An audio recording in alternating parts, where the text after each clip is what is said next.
Welcome to the Culture Nexus. I am your host for this event, Dr. Cody Incredible. And on part 2 of my interview with Corey Lowe, we're picking up where she left off from the previous interview with why she left law enforcement. Join us as we continue her story. Thanks for listening and thanks for joining in the Culture Nexus. Well, you know the old saying, family first. Okay, pause right there because I know where this is going. So before we do that, explain your family dynamic. How many children do you have? 3. What are their current ages? Victoria's 23. Okay. Jaden's 22. Okay. And Joseph is 20. Wait, Victoria's the oldest? She is. She's not 1101. You know what? All this time, I think I had the ages of your children backwards. Backwards. Yeah. That's honest to God how they are, though. Joe's like the mature adult one. Jaden's just in the middle. And then Victoria's, she's like the baby because she's in diapers and nonverbal, but it's backwards, just like you said. Okay. Now, with having said that, let us quickly explain why that situation is what it is. So, Ooh. Yeah, that's going to be the meat and potatoes of this and why I felt this was an important topic to go over. So with Victoria in particular, walk us through what transpired to get us to the main topic today. Yeah, so 9/11/01, September 11th, that terrible day in history. You know, everyone remembers where they were, right? Oh, yeah. I think I was actually watching TV and one of my friends, I hadn't even woken up yet, and a friend of mine called me and said, a plane just flew into one of the Twin Towers. I was like, what, in New York? She was like, yeah. I was like, you can't be serious. Then I turned on the TV just in time to see Tower number 2 get hit. So, yeah, that was surreal.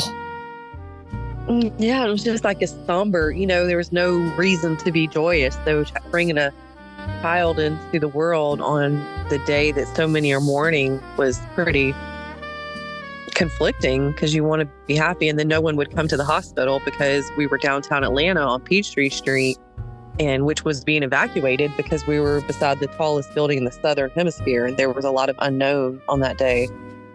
Now, see, that's something else I didn't know. And I've been living here all my life. Yeah, it's Southern. It used to be Southern Bell Building or Bell South. Yeah, yeah. The tallest building in the Southern. And so that I know that because I was at Crawford Long on Peachtree Street, and they were saying, "Hey, we may be evacuated." And I'm like, "Well, I'm about to deliver, so I don't know how that's going to work." Wow. Yeah, and the nurses were all in the halls. I shouldn't say all of them, but the ones that couldn't get hold of family back home that were trying to get in touch with New York, relatives were sobbing, and they sent them home. So there was a skeleton crew, and they kept wanting people to donate blood. And my mom said, "I need to get out of here." She's like, this. She went outside to get some air and probably smoke a cigarette. And she said that it was eerie. She said she came back inside because she stood on Peachtree Street. She looked north and south, and there was no cars, no taxis, no homeless people, no MARTA. Wait a minute, now what they do with the homeless people? I know they always I think everybody was watching TV. Oh, okay. I was about to say, I know the city always trying to sweep them under a rug, but good gracious. Yeah, everybody was glued because no one knew. I mean, we hadn't really heard of Al Qaeda. We didn't know whether other planes were hijacked. Right. So everybody was stuck to the TV, and so my mom was like, "I just got to get out of here and get some air," and then went outside and was like, "Ooh, this is weird. Let me go back inside." Yeah. Yeah, thinking about that day and all that surrounded, So when Victoria was brought into this world, how did things start off with your firstborn? Yeah, so the cord was around her neck, but there was no reason to be. She didn't go to the NICU. There was no reason to be alarmed. There was no resuscitation, no CPR. So as far as I knew, she was a healthy 7-pound, 15-ounce baby girl.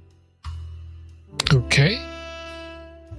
And shortly thereafter, I started taking her, obviously the pediatrician for her checkups, like a normal, like you're supposed to do. And I had in the back of my mind, and the pediatrician said, "Do you have any questions?" I said, "Yeah." My sister-in-law mentioned, in conversation, I asked about her brother, who was a little bit older, who was pretty much more profoundly disabled. I said, "Do you know, like, what happened to your brother? Do you know why he, is autistic?" And she said, "Well, they traced it back to his vaccines." And I know it's a controversial subject. Oh, I'm here for it. Just, speak your mind. Speak your mind. Yes. So I just, wasn't too sure on what she was speaking on. I didn't have a lot of information, and this is 2001. So internet and Google's not really, we have AOL, like, dial up. Yeah. So I asked the pediatrician, and she goes, "Oh, it's a 1 in 30,000 chance that could happen." So I was like, we'll roll the dice. And because I wasn't quite sure if I should do the shots or not, first time mom, newborn, what do? You want to do the right thing. And so, but I had in the back of my mind what my sister-in-law told me about her brother. And I was like, man, I don't want I don't want that to happen, but, I don't want her to get measles, mumps, and rubella. So what do? And you roll the dice and do what you're supposed to do and get back, vaccinated like you're supposed to, like they tell you. Right. And she kept doing these little jerky things, these little jerky movements, these little jerks. And I was like, I don't know, man. Something ain't right. No, this was after the vaccinations. Correct. Like probably, within the same week. Yeah, the same week. And I took her to Rockdale, and Rockdale was like, "Well, you're a new mom." Yeah. I was like, "Well, I think she's doing these little jerky things." They said, "Oh, it's reflux. Oh, it's heartburn." And they sent us back home twice. I took her to the ER because I said, "Something's not right." And they're like, "Oh, well, have you ever seen anyone have a seizure?" And I'm like, "No, but I'm pretty sure." And they're like, basically making me think I was crazy is what I felt like. Now, roughly how old was Victoria at this point for these doctor visits? So, was born 9/11/01. So it would have been 2-month checkup in October and November for, I took her to the ER twice. And then it was 12/26/01. So the day after Christmas at Stonecrest Mall. I was, at the mall the day after Christmas. And yeah, she had like a full blown where I had witnesses because I started screaming. I was panicking. I'm like, my baby's having a seizure. And then the lady from the jewelry store ran over and shook her keys, that she opens up all the jewelry cases, and Victoria wasn't flinching. And so now I have witnesses to confirm what we saw. Gotcha. And so, yeah, they came out and took her to Eggleston. Eggleston's like, "Hey, there's nothing wrong. We did a spinal tap. We did an MRI. We've done everything." And so I'm like, "Okay, I guess I am crazy." And they said, "Well, if you want, you can do a follow-up with the neurologist." And I'm like, What do you mean? They're like, "Well, you probably should do an EEG." And I'm like, "Okay, remember, I'm young. I'm a young mom, first-time mom. Like, come on, spoon feed me," because all this mumbo jumbo you are talking. Like, yeah, that's one aspect of healthcare that I don't care for. Is like I've had quite a few platonic females where I've been heavily involved with, the childbearing process, even if I wasn't the biological father. And a lot of times the way they talk to you, I think some doctors, they do it so often, it's routine to them, but it's like, especially when you're dealing with a new mother, there are certain things that you need to put in plain English. And one thing I'll never understand, I get that sometimes insurance wants you to do some tests before other tests, but then after you've done all these other tests, especially a spinal tap, it never occurred to you to just go ahead and run this other test. I would have run an EEG before I did a spinal tap. Mm-hmm. And I don't even have a PhD, not in medicine. So I mean, right. Like, why are you doing a spinal tap on a 3-month-old baby? Come on now. Exactly. So, yeah, man, you're right. Mm-hmm. So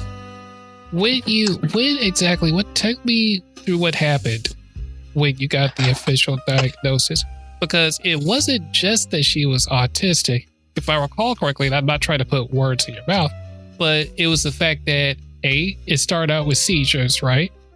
Mm-hmm. Okay, so I know you said she was nonverbal. So how long did it take to realize that had become a thing, and how quickly was it associated to autism? Well, so they came 12/26. They said that, you could follow up with a neurologist, and so left the ER, and then promptly the next day called a whole bunch of different neurologists scheduling appointments, because I didn't realize they were so far out. That's the other thing with specialists. Like, you can't just get an appointment tomorrow. Right. So I had appointments. Yeah. Like 6 months out, 3 months out, whatever, 4 months out. And it just so happens, made an appointment January 2nd, 2002 for a EEG at Scottish Rite. And, I'm all new to this. And so I just took a half day off work, and I told the technician, I was like, hey, I have to get back around lunchtime. And he's like, well, you need to plan on taking the whole day off. I'm like, what? He's like, well, I can't tell you why. You have to have the neurologist come in and read it, and they have to speak to you. He's like, but plan on being here a while. And I'm like, what's a while? It's like a couple days. Well, wait. Hold up. He told you needed to stay at the hospital a couple of days for an EEG? Well, he said he was the technician, and he was watching the spikes. And he's like, I can't tell you what I'm seeing. The neurologist has to read it and, basically transcribe it.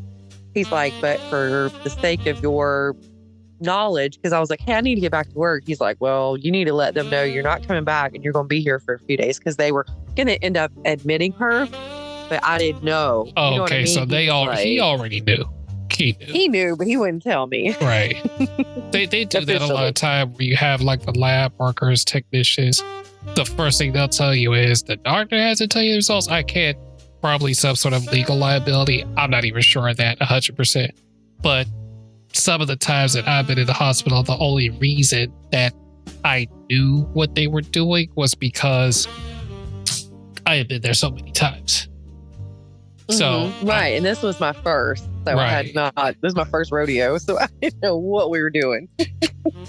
So what's going through your mind as a first-time mother? Because I've had conversations with my mother about this, and for those who don't know or haven't heard, I was diagnosed with muscular dystrophy, specifically Pompe disease. It's like 1 in 444,000 will have it.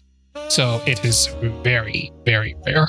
And that's the only reason why that just tried to explain why I understand a lot of what she's talking about.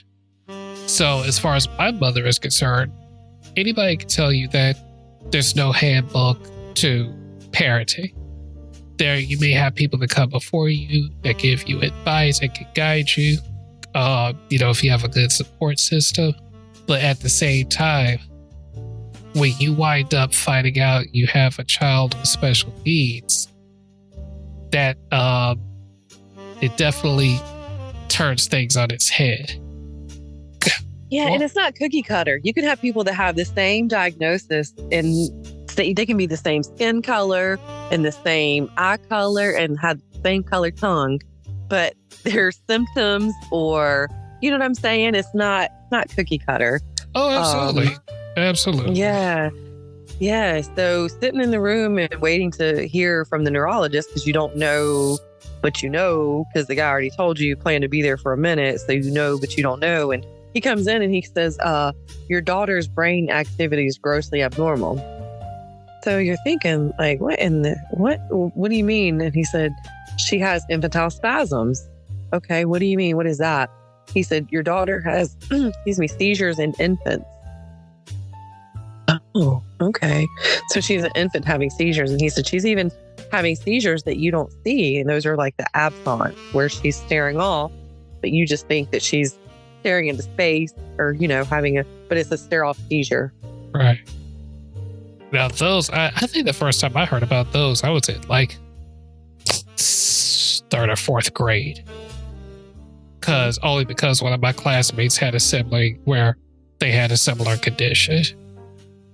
Mm-hmm. So yeah, so it's like trying to, like you said, like, what are you thinking about? And just thinking, like, what can I do to give this child, because I feel like she was given to me for a purpose. So what can I do to give her the best quality and quantity of life? Because it just seemed like they were concerned with her quality and not the quantity. They weren't really, in my opinion, too concerned with how long.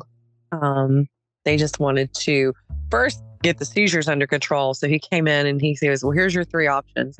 You can get vigabatrin, which is illegal in the United States because it makes you lose your peripheral vision.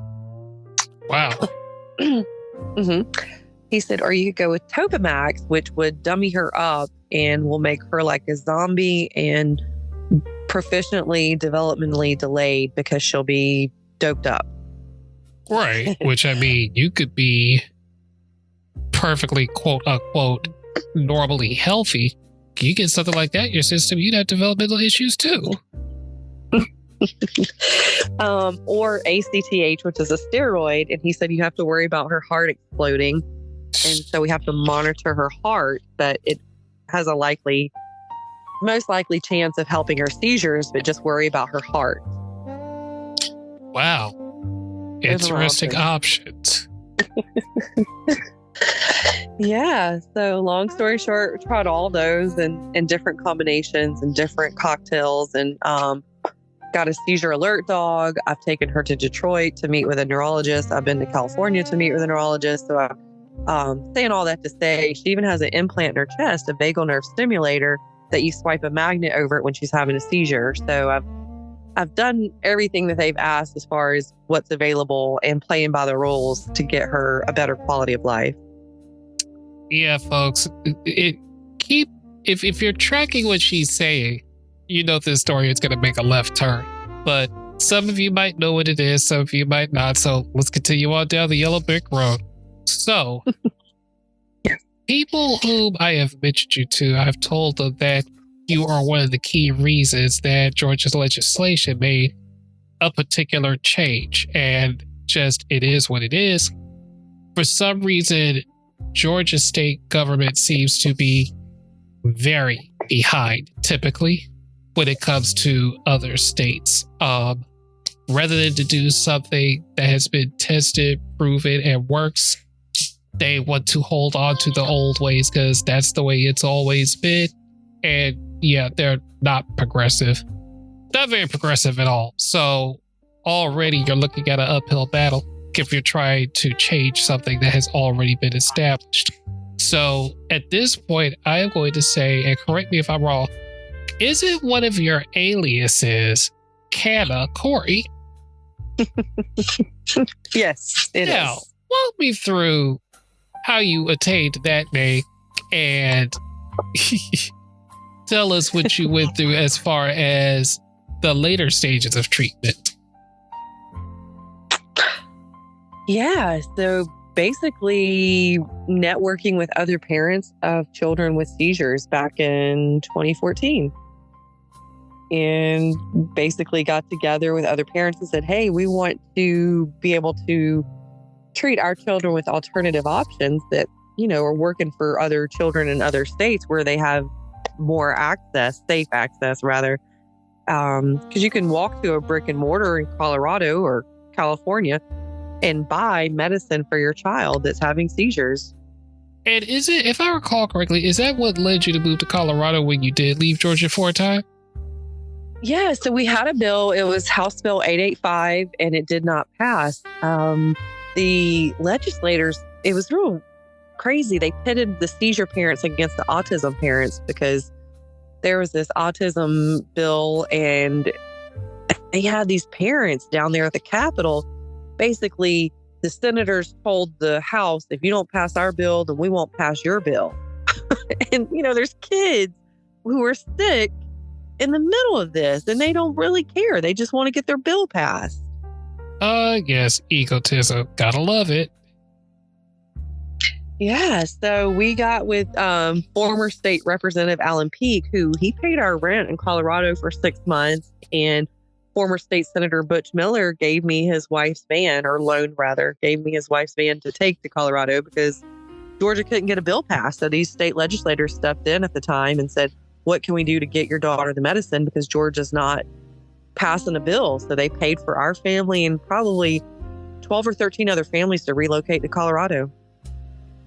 Wow. And see, I knew that happened, but I didn't know those details because at the time I didn't want to pry or press, but I was wondering, like, did half of the family move? Did half of the family stay? Did you all have to get split up? Like, I was really wondering how that worked, but that's amazing.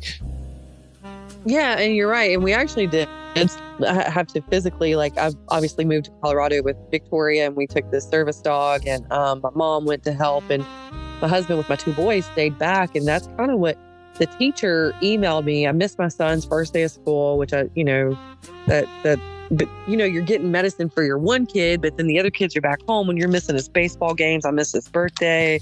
And the teacher emailed me and she's like, hey, I'm not trying to pry, but did you guys get divorced or something? Because your son he's not happy. He used to be happy-go-lucky and smiling. She's like, he doesn't smile. And I was like, we're in Colorado. And then it kind of like clicked. I was like, oh, we're in Colorado. Like his mom, his sister, his Nana.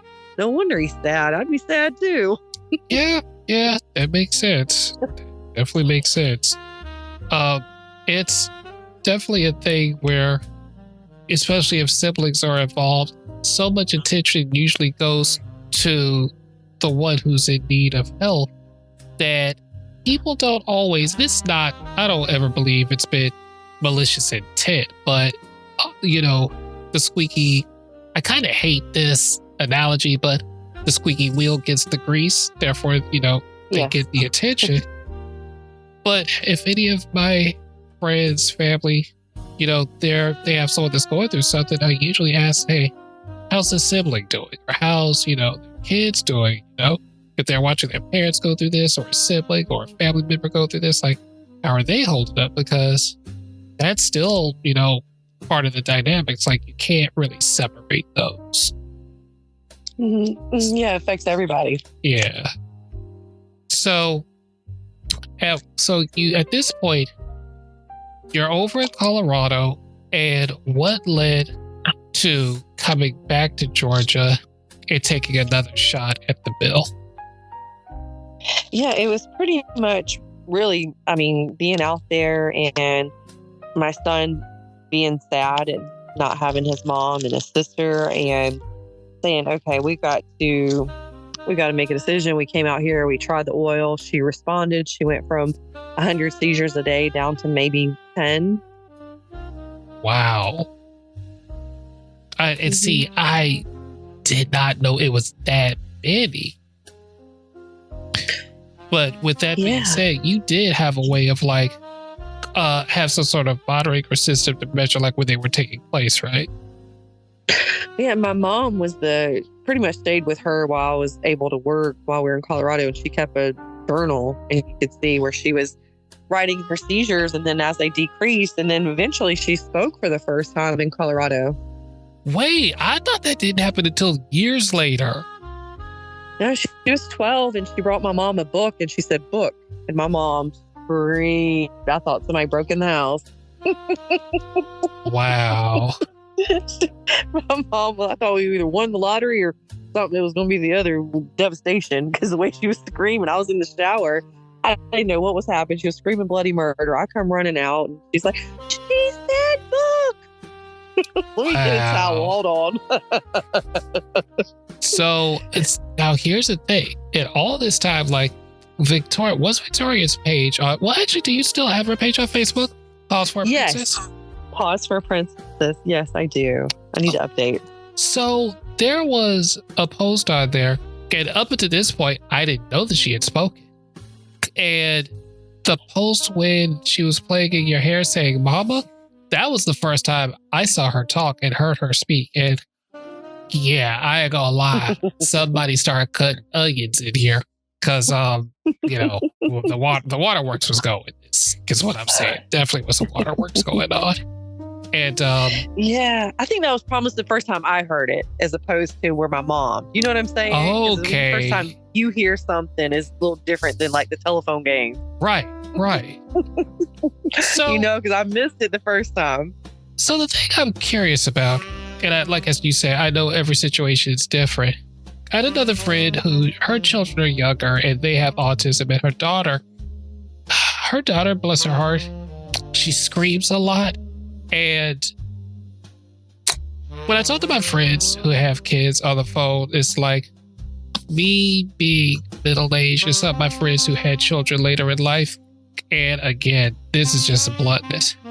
Sometimes when you reach a certain age and you're not accustomed to things anymore because the person's children are older and you don't, it's just years, the toddler stuff, infant stuff starts to fade away, less crying. And now we're talking about, who's this boy trying to talk to you? Where's he at? Where's his parents? You got to get away to that. So when you have somebody that has maybe younger children, it's a little jolting when you start hearing crying in the background.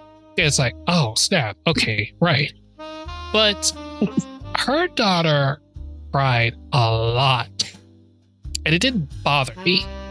I'm not going to lie and say that sometimes hearing somebody else's children other than your own may bother you when you hear them cry. But knowing that her daughter was autistic, something hit me. And I was talking to her mom, and basically, her daughter took her tablet, and there was, I can only say so much even if I'm not giving names, but there was problems between my friend and her husband or her ex-husband, and her daughter found a video on YouTube and played it, and basically she was asking her mom if her and her father were okay and does he still love me. And she found a video to express that. And that just wrenched my heart because it's like, what I'm getting at is even though they don't communicate in the way that we do verbally, it doesn't mean that they don't know what's going on. And have you found that to be the case with Victoria? Yeah, definitely. She can't vocalize, but sometimes I do get envious of kids that are able to. I remember hearing a doctor testify at the Capitol about her son who was autistic and older, and he was saying he was in the shower having a meltdown and saying he wanted to meet Jesus, and she said that was for his way of saying he wanted to, I guess unalive himself. Right. And she just, she just lost her, she had like a nanny or a helper because she's a single mom and she's a doctor and has a practice. And she said, you'll look on my nightstand and find 2 books. She said, you'll find the Bible and the book about cannabis, because as a doctor, she was never taught about the human receptors, throughout the body that have cannabinoid receptors. And so she wanted to learn. And she said once she was able to obtain safe medicine for her son, she's like, I'm a pediatrician, but I have a son with autism who wanted to unalive himself. I've been giving him low THC oil and I didn't have to lose my nanny, and he's not wanting to unalive himself anymore. So I was just like, wow, that was really cool because she can't express herself. So I just wondered, Yeah. Has Victoria found any way to, I don't want to put it on Victoria, but have you all been able to find any sort of way to kind of figure out what it is that she wants or what she's trying to say? Is there like, I know obviously it's not going to be anywhere around like 90 or 100%, but roughly do you have ideas of what she wants? Yeah, she'll pull me over to the pantry and point, and she's very adamant and has this incredible human Hulk, strength. And so she will pull you over and point adamantly until she gets what she wants. Okay. Now, as far as dealing with, and I tell you this, which I should have said at the beginning, if any of this runs too deep, we can stop, pause, or whatever. You're fine. Okay. So one thing that you had posted on the Facebook page, which resonated with me deeply, is society and how they treat you when you're out and about. Because I think Victoria might have been somewhere between 16 or 18 at the time.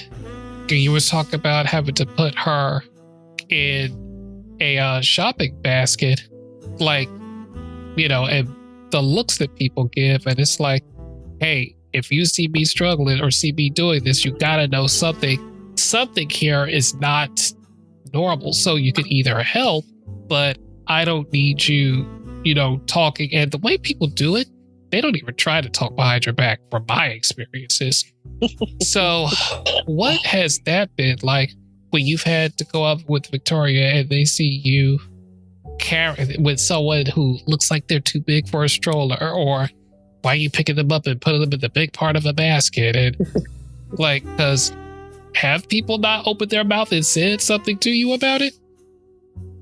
Yeah, so the very first experience I had with that was actually in Lithonia at the Kroger on Covington Highway. Why does that not surprise me?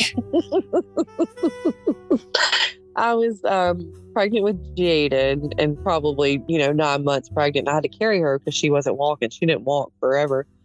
And I had, at that time, had a handicap placard and there was one spot and I was about to pull in and a lady whipped in and I rolled down the window. I was like, hey, would you please? I said, I'm 9 months pregnant. My daughter can't walk. I have to carry her.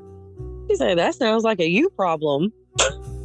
And I was like crying because I was probably just emotional and I was shaking because I was so mad. And, I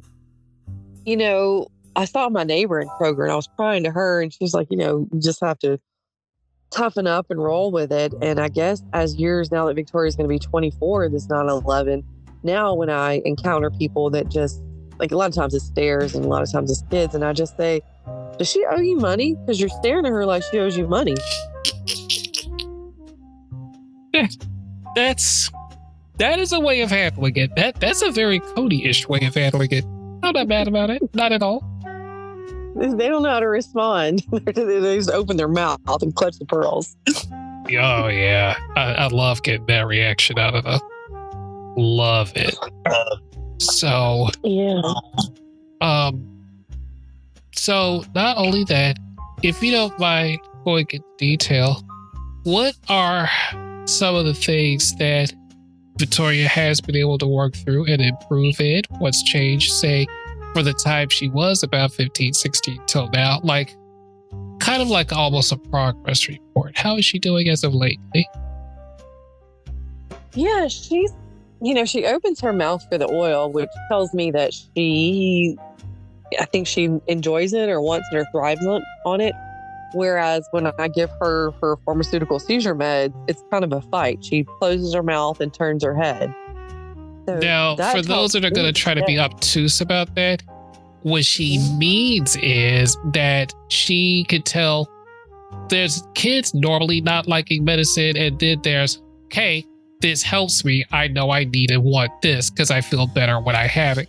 Not, oh, my kid's getting high. It is not that at all. And something else I want to point out before we go any further is that just because people have to understand that everybody's situation is their own individual situation. Just because one person chooses not to vaccinate, let's be real. They, hey, that's their choice. That's their choice. It's none of your business. With that being said, continue, my friend. Yeah, I'm just here to share her story. That's my whole thing, because people are, how do you feel about vaccines? And I'm like, it doesn't matter how I feel. I'm just telling you her story. And people will try to debunk it or argue. And I'm like, I mean, I was there. I don't know if you were there, but I know I had a front row seat. So I recall. That's the crazy thing to me about when people, especially strangers, try to debate you like, oh, I read on Google. Bitch, this ain't Google. This is my life. My life. There. I walk in these shoes, not you. That's what's crazy. So, and with that being said, while we're on that subject, is what had happened was, so Jaden's second child came along and did vaccines because I still didn't put the correlation together. I still wasn't, I wasn't realizing. And so Jaden got his shots and I was on patrol and my husband texted me and said Jaden had a seizure. And I was like, no, you're confused, you're mistexted so I pulled the patrol car over and said, what, Jaden had a seizure? And he said, yeah, I walked in the bedroom to check on him and he was having a seizure. And I was like, Jaden doesn't have seizures. What? But he had his vaccines that day. And they said it was a febrile. So it was a high fever seizure. Okay. And so Joe came along, child number 3. And I was like, you know what? Like, this is not worked out too well for us with child number 1 and child number 2. So child number 3. Let's just see what happens if ... Yeah, I mean that's a logical step to me. I get it. Yeah, so I was just like, you know what? Let's just see. And sure enough, didn't go that route with Joe. And he's, he was self-sufficient playing baseball in California at age 18 by himself. So, I just leave it there, and that's what happened. So, that speaks for itself. And from where I'm sitting. So, the boys, how would you characterize their relationship with Victoria? Yeah, so Jaden more than likely is going to be living with us forever, and he's a helper with her. It's just he's a bit more delayed, and I know early on he wouldn't touch her, and I was kind of like, when I say touch her, he wouldn't like hug her, embrace her. He wouldn't even touch toys that she had touched, and I thought, I didn't realize, I was slow. I didn't understand that he had a little touch of whatever, Asperger's, autism, high functioning. Okay. But so he's officially diagnosed. But at the time, all my attention was on Victoria. So I didn't know Jaden had some challenges. And so one day I was like, hey, how come you don't ever like hug your sister or touch your sister? You pull away or wash your hands. And he was still relatively young, like 5 or 6. And he said, well, I don't want to touch her and get her disease. Oh, gotcha. It doesn't work that way. Yeah, but in his head, that's how he thought. And see, the crazy thing is that actually makes sense for a toddler. The real stupidity comes in with adults who you would like to believe have enough cognitive sense to be able to know better. Yeah, or at least research it. I'm sorry, I digress. For those who hadn't put the pieces together yet, that's okay. You don't have to raise your hands or anything. Basically, what Corey has been talking about has been giving Victoria cannabis, aka weed medication, liquefied weed, cannabis oil. And it actually has been approved for people with muscular dystrophy, muscular sclerosis. And I remember when you first presented it to me, and I tried to do the very thing I'm talking about now and look it up to see what benefits it could serve for muscular dystrophy. But I think that was like maybe around, I want to say 2017, I think 2016, 2017, when you and I had first discussed it. And it just wasn't a lot out there because, again, medicine is a for the most part, very conservative field. And then, even without having to go too much into politics, the truth of the matter is, if you look at history and politics, Nixon was the one that started the whole war on drugs, or put a label to it. But there were, if you go far back enough in history, you'll even find like late 1800s, early 1900s. People, we all know cocaine used to be in Coca-Cola. People used to walk around freely and smoke marijuana and cannabis as freely as people smoke cigarettes now. The insane fact is people wanted to outlaw marijuana, and feel free to Google this or go on YouTube. The biggest reason why marijuana was outlawed was because when our Caucasian people and friends were smoking it, it was fine. It was in vogue. It was chic. But then when black people started getting a hold of it, they actually ran campaigns and pamphlets and newspapers at the time saying that the Negro or the Negroid is savage when they're smoking this marijuana, and they will Devil's lettuce. Right. They will fight you. They'll rob you. They'll rape your women. And it's like, meanwhile, the only thing that it ever did was might make you eat a little more, might give you the munchies. You mess around and smoke marijuana and fix something, heal something, cure something in your body faster than cigarettes, which keep you addicted and have all sorts of chemicals. So, but why is it the one that you can get addicted to and kills you? That's legal. But the one that, okay, anyway, you get what I'm saying. But all this is just to say that there was so little research done because of this smear campaign that people that are conservative and who are doctors, a lot of them will not do the research or publish the papers to sit up here and give any validity to marijuana. Now, eventually, it did start coming around more and more. But around 2016 to 2018, it wasn't. Atlanta and Georgia was not Colorado. Nobody was posting up Girl Scout cookie tables outside of any dispensaries. And Corey, correct me if I'm wrong, because I think when I or somebody had this conversation a long time ago, like, okay, the whole marijuana is legal in Georgia has so many caveats to it. Like, let's say you want to sell it. You want a dispensary. I don't know of a dispensary yet. I don't know of any that have opened. They were giving out a limited number of licenses at one point. And then it was like, okay, if you have it, let's say you get the oil, depending on the officer, maybe you need a card, maybe you don't. Gotta have a card to get it. And let's say you have all your legitimate paperwork. Police pulls you over, just depends on how he feels. Just depends on what kind of mood he's in. Then there's a weird thing about transport versus, okay, you could buy it from the store. You can have it at your residence. But if it's in your car, that potentially could be a problem. Well, how the heck do you think I'm supposed to get it from the store to my house? All right, everybody, we're going to conclude part 2 of Corey Lowe's interview with the Culture Nexus right here. Tune in and please join us for the conclusion of our interview. Get the answer to that question, and let's tie up a few loose ends in part 3. Thank you yet again for joining us in the Nexus. Hope to see you back for the conclusion. Take care.